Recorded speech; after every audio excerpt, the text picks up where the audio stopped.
Good news, guys. It's spritz season. Today, I'm going to show you how to make 2 different summer spritz drinks, and interestingly enough, neither one of them contain Aperol. I do personally love an Aperol spritz, but I know some people don't like the bitterness, like the bitter aperitif. They might prefer something that's a little more floral or a little more bright and refreshing. So today, I'm going to show you how to make 2 different spritz drinks that do not contain Aperol. Up first, the Hugo Spritz. The Hugo Spritz is originally from northern Italy, and it uses elderflower liqueur, as well as Prosecco, sparkling water, and mint. Typically, this is served in a wine glass. I'm using a stemless wine glass today because I think they're even better when you're sitting in the backyard on the patio. Going to add in ½ an ounce of elderflower liqueur. And then we're going to add in some fresh mint leaves right into the glass. Give it a little slap to release the oils. You're supposed to muddle the mint with the elderflower liqueur. I don't have a muddler today, so I'm going to use the bottom of a wooden spoon and hope that it works. These are some little home hacks for you. And then it says you're supposed to let this sit for 3 minutes to really extract the flavors from the mint. I don't know if I've got 3 minutes in me, but I think we can do 60 seconds.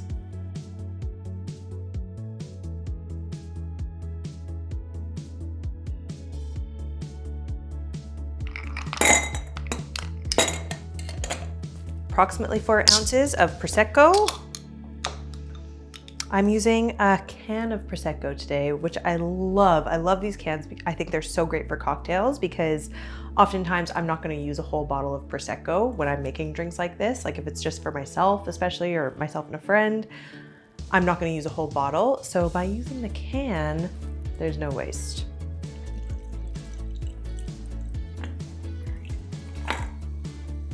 And about 1 ounce of club soda.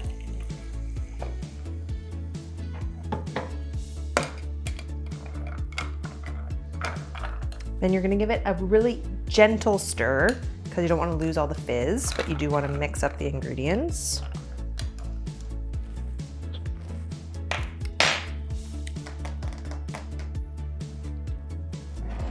Now I'm gonna add a splash more elderflower because I've just tasted it and I think it needs a little bit more. So I'm gonna do like 1/4 ounce of elderflower.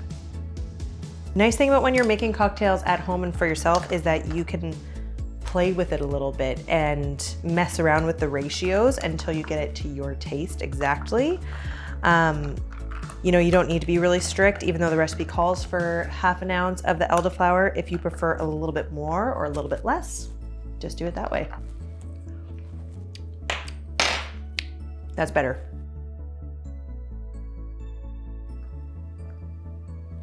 And again, we're going to garnish with a little top sprig of mint. Give it a little slap to release the aroma. Cheers.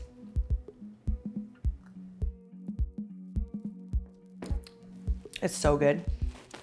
Right away, whenever you go to take a sip from the glass, you get the beautiful aroma of mint, and there's a little bit of elderflower. On the palate, really refreshing. Prosecco, super light, teeny bit of flavor of the elderflower and the mint. For me, this drink is not too sweet at all. The elderflower itself isn't too terribly sweet to begin with. It just adds some really nice floral sort of flavors. And then the mint especially, I think, cuts through the sweetness, as well as adding the splash of soda. The nice thing about this is that this is also a pretty low ABV cocktail. So if you like to drink cocktails, but you don't want something that's really high in booze, the Hugo Spritz, man, that's a good one. Okay, let's move away from northern Italy and head to the Amalfi Coast. We're going to make a limoncello spritz. So limoncello is an Italian liqueur. It's made from lemon zest and typically comes from southern Italy. So this drink actually calls for 2 ounces of limoncello. So this drink is very lemony. We're going with approximately 3 ounces of Prosecco. I prefer to free pour. and 1 ounce of club soda, just to top it up. Again, give a really gentle stir just to mix up the ingredients. You do not want to lose the fizz.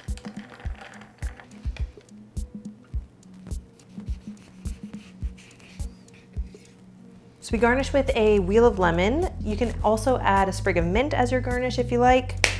The mint is optional, but because I already have it, I figure why not? Limoncello Spritz.